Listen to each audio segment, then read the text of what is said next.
बड़ा कीमती अद्भुत नूपुर, बड़ा आनंद मिल रहा है। तुम्हारा तो नूपुर नहीं हो सकता, क्योंकि साधारण वेश में ललिता जी थी। अब मेरा नहीं, मेरी बहू का है, लाओ। श्री श्यामानंद जी श्री वृंदावन में जब वास करते थे तो नित्य प्रति सेवा कुंज में सोहनी लगाते थे। सोहनी लगाना हमारे ब्रज की बहुत बड़ी उपासना है, जिसे साधारण भाषा में कहते हैं झाड़ू लगाना, तो यहाँ सोहनी लगाना कहते हैं। तो रोज सेवा कुंज में सोहनी लगाते थे। सेवा कुंज में प्रिया प्रीतम नित्य विहार करते हैं, तो इनको एक अपार सुख मिलता कि मेरे श्यामा श्याम यहाँ विहार करते, मुझे सोहनी सेवा का सौभाग्य मिला, मैं उनकी दासी हूँ। बाहर वो सोहनी लगाते समय बड़े गौर से वो एक एक लता के नीचे एक एक चरण चिन्ह को देखते, कहीं प्रियालाल के चरण चिन्ह तो नहीं है, कहीं किसी लता के नीचे प्रियालाल विराजमान तो नहीं हुई। प्रियालाल के चरण चिन्हों के कभी कभी उनको दर्शन हो जाते तो बड़े भाव में मगन हो जाते। कभी कभी युगल चरणारविंद के दर्शन होते। कैसे पहचान होती कि ये प्रियालाल के चरण चिन्ह? क्योंकि प्रियालाल के चरण में 19 चिन्ह हैं, चरण चिन्ह। सबके साधारण चरण ऐसे, प्रियालाल के चरणों में चरण चिन्ह हैं, उनको देखकर पहचान होती ये युगल सरकार के चरण चिन्ह हैं। बड़े भाव में मगन हो जाते सोहनी लगाते हुए। सेवा कुंज में सोहनी सेवा करते। एक दिन प्रियाजू ने इन्हें दर्शन देने की इच्छा की। सेवा में बड़ी सामर्थ्य, इसीलिए कहते हैं कि वृंदावन में कहीं भी थोड़ी सोहनी लगा दोगे तो तुम्हारे भाग्य में सोहनी लग जाएगी, सब कूड़ा करकट अशुभ प्रारब्ध नष्ट हो जाएगा। श्री जी की इच्छा हुई दर्शन देने की, पर श्री जी सीधे दर्शन नहीं दे सकती। जब तक किसी सखी का कृपा प्रसाद नहीं प्राप्त होगा तो श्री जी इच्छा भी करेंगी तो दर्शन नहीं दे पाएंगे। इसलिए ये आचार्य रूपा सहचरियां, इनकी कृपा पहले प्राप्त होनी चाहिए, तब श्री जी के दर्शन होंगे। नहीं, श्री जी के दर्शन की एक मर्यादा है, बिना सखी के दर्शन के, बिना सखी अनुग्रह के श्री जी का दर्शन। इच्छा हुई श्री जी के दर्शन की तो डायरेक्ट आकर के दर्शन नहीं दिया। अनुग्रहमयी श्री जी ने पहले सखी की अनुकूलता हो, सखी दर्शन दे, तब दर्शन का विधान बने। एक दिन श्री जी ने जानबूझकर अपने श्री चरण का एक नूपुर छोड़ दिया सेवा को। अब प्रातः काल श्री श्यामानंद जी सोहनी लगाते थे, तो जे ही लगाया तो देखा बड़ा कीमती अद्भुत नूपुर, बड़ा आनंद मिल रहा है। विचार किया किसी नवविवाहिता का होगा, ढूंढने आएगी, दे देंगे। तो अपने अचला की छोर में संत है, बांध कर अपने माथे पे रख के साफा बांध के सोहनी लगाने लगे। सोच रहे थे किसी की बेटी या किसी की नवविवाहिता बहू का ही है, क्योंकि बहुत खोजने आएगा तो देंगे। श्री जी ने अपने आभूषण श्री ललिता जी से कहा कि संभाल करके मंगला के आभूषण रखो। तो उनमें कहा, प्यारी जू आपके एक श्री चरण का नूपुर तो है ही नहीं। जानबूझ के श्री जी ने गिराया था, क्योंकि जब तक सखी कृपा नहीं होगी तब तक श्री जी दर्शन नहीं देंगे। जाओ देखो सेवा कुंज में किसी लता के नीचे कहीं अरज कर तो नहीं गिर गया। ललिता जी ने खोज प्रारंभ की तो देखा श्री श्यामानंद जी वयोवृद्ध सोहनी लगा रहे हैं, राधा राधा सोहनी लगा रहे।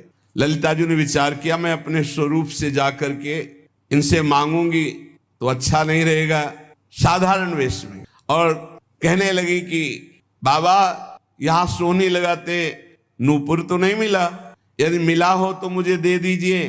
तुम्हारा तो नूपुर नहीं हो सकता, क्योंकि साधारण वेश में ललिता जी थी। अब मेरा नहीं, मेरी बहू का है, लाओ। नहीं, ऐसे तो मैं नहीं दूंगा।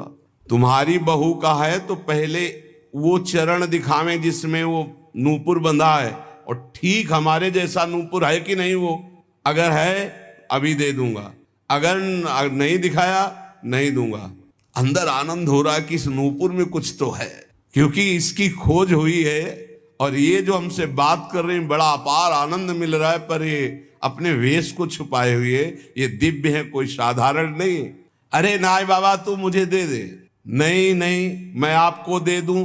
और थोड़ी देर बाद जिस बहू का गिरा है या जिस बेटी का गिरा है वो आके बोले कि मेरा नूपुर, तो हम तुम्हें कहाँ खोजेंगे?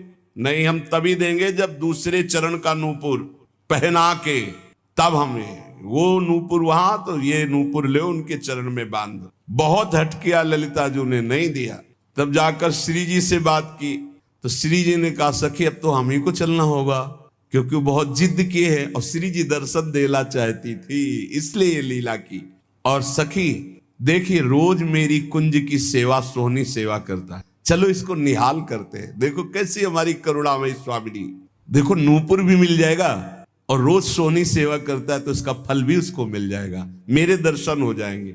श्री जी उतावली है दर्शन देने के लिए, इसलिए हमारी स्वामिनी जैसा स्वभाव किसका, सहज स्वभाव पर्यो नवल किशोरी जू को मृदुता दयालुता कृपालुता की राशि है। स्वयं दर्शन का विधान बनाती, अपने नूपुर छोड़ दिए। श्री जी ललिता जी के साथ आए। ललिता जी ने कहा देखो इनके चरणों की तरफ देखो, वो नूपुर है ना, ऐसा है ना नूपुर, उतारे देख, हाँ साष्टांग चरणों में लौट गए। श्री जी की करुणा देखी, इशारा किया मैं बांधू। श्री जी ने श्री जी के चरणों में नूपुर बांधा और श्री जी ने वरद हस्त श्यामानंद महाप्रभु के मस्तक पर। क्या सौभाग्य, ये कथाएं नहीं है, यही की सत्य घटनाएं हैं।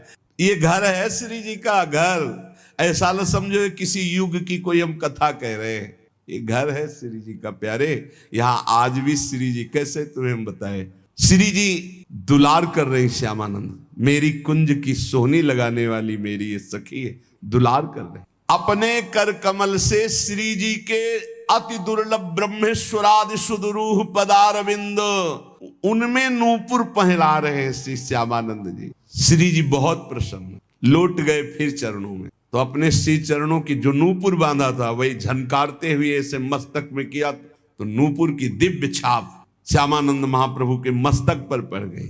अब तो प्रेम मगन डूबे हुए आए, तो उनके गुरुदेव श्री हृदयानंद जी ने देखा, श्यामानंद जी के मस्तक में छाप देख करके कहा कि ये आज कौन सी मस्ती है और ये संप्रदाय के विरुद्ध छाप कैसी लगा ली, ये मनमुखी मस्तक पर छाप कैसी जो हमने दी वो तो नहीं लगाई। अब उन्होंने जानबूझकर थोड़ी, ये तो श्री जी का कृपा प्रसाद प्राप्त हुआ था, उन्होंने कहा कि ये मनमुखी छाप गुरुदेव नहीं है, ये इष्ट देव ने छाप लगाई है। हृदयानंद जी ने सोचा ये बहाना बना रहा है, डांट कर कहा इसे शीघ्र धो डालो, जो आज्ञा। श्यामानंद जी ने बहुत धोया, रगड़ रगड़ के छाप नहीं छूटी। श्री जी की लगाई हुई चिदानंद छाप कैसे छूट सकती। हृदयानंद जी ने तो यह अर्थ लगाया कि इन्होंने ठीक से धोया नहीं, अतः स्वयं बोले इधर आओ, और रगड़ रगड़ के इतना घसा कि मस्तक से रक्त निकलने लगा पर छाप नहीं छूटी। तब वो सहम गए और कहा सत्य श्री जी की छाप लगाई हुई है। तो उनका हाँ गुरुदेव, उनका धन्य है, तुम्हारा जीवन धन्य है। विश्वास हो गया कि श्री जी ने तुम्हें स्वीकार कर लिया है, जो वैष्णव जन और सब थे बोले धन्य है। पर हृदयानंद जी ने कहा कि फिर भी हम ये मानेंगे कि तुमने हमारे तिलक की जगह छाप लगाई, इसलिए अपराध है, इसलिए हम वैष्णव समाज में दंड निर्धारित करेंगे। देखो गुरुजनों की बड़ी विचित्र लीला होती, बड़ी विचित्र लीला होती। सब वैष्णव समाज के बीच में कह रहे मैं तुम्हें दंड दूंगा, तो हृदय से आ रहा है कि गुरुदेव आपकी कृपा से ही तो मुझे श्री जी ने सहचरी भाव दिया है, ये छाप लगाई है। श्यामानंद जी को अपने नूपुर की छाप देकर अपने परिकर में श्री जी मिला लिया है। ये सुबल सखा प्रकट हुए और उन्होंने पूरी वैष्णव मंडली के बीच में कहा कि मैं साक्षी देता हूं कि इन्होंने अपने आप से नहीं, स्वयं श्री जी महारानी जी ने प्रकट होकर छाप दी। और सुबल इतना बोलकर वही तमाल का वृक्ष था, वृक्ष रूप में ही, तो उनको लगा कि लता पता ये सब सखा है, सब श्री जी के निज परिकर है। तो उन्हें आया कि ये श्री जी ने छाप लगाई है। तत्काल दिव्य वाणी हुई, हृदयानंद जी अब तो विश्वास कर लो कि तुम्हारा शिष्य जहां तुम्हारी पहुंच नहीं वहां है, श्री जी के निज परिकर में मिल चुका है। अब वो सहम गए। अगर दैन्य शिष्य है और गुरु थोड़ा भी मनमानी कर जाए तो गुरु के भी हृदय में दाह जलन पैदा हो जाएगी। मान गए श्री हृदयानंद जी। श्री हृदयानंद जी मान तो गए, लेकिन उनका हृदय जलने लगा कि गलती हो गई, शिष्य के प्रति गलती हो गई। वैष्णवों ने कहा कि देखो हृदयानंद जी, आपने हम सबको एकत्रित किया था श्यामानंद जी को दंड देने के लिए, लेकिन आज हम आपके ऊपर दंड लगा रहे हैं क्योंकि आपने गलत किया। अपने शिष्य के माथे को इतना रगड़ा, रक्त प्रवाह और वो कह रहे हैं श्री जी ने किया, फिर भी आप नहीं मान रहे, तो तमाल वृक्ष से सुबल सखा प्रकट होकर के साक्षी दिया। तो अब ये दिव्य है जो वाणी आपके अंदर आकर विश्वास दिलाई, तो अब हम आपको क्षमा नहीं करेंगे। इसके प्रायश्चित में 12 दिन तक आपको संतों को प्रसाद पवाना होगा, अखंड 12 दिन कीर्तन चलेगा, भगवत चर्चा चलेगी, ये दंड है आपको।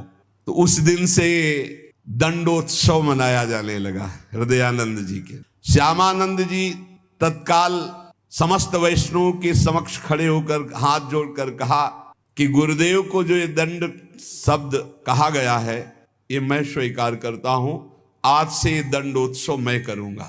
मेरे अहोभाग्य है, शायद गुरुदेव यही करवाना चाहते थे, इसीलिए ऐसा बोले। देखो शिष्य में अब भी गुरु के प्रति दोष नहीं आ रहा। बलिहारी इसीलिए तो महापुरुषों के पावन चरित्र हमें शिक्षा देते हैं। वैष्णवों ने कहा धन्य है, धन्य है, धन्य है श्यामानंद जी, धन्य है तुम्हारी गुरु भक्ति, और संतों ने स्वीकृति दे दी। श्यामानंद जी बड़े उत्साह से 12 दिन तक उत्सव मनाते। यद्यपि वो एक बार के लिए दंड था, पर उसे प्रतिवर्ष मनाने लगे। और वही रसिक मुरारी के गुरुदेव है श्यामानंद जी, तो अब रसिक मुरारी वही दंडोत्सव मनाते।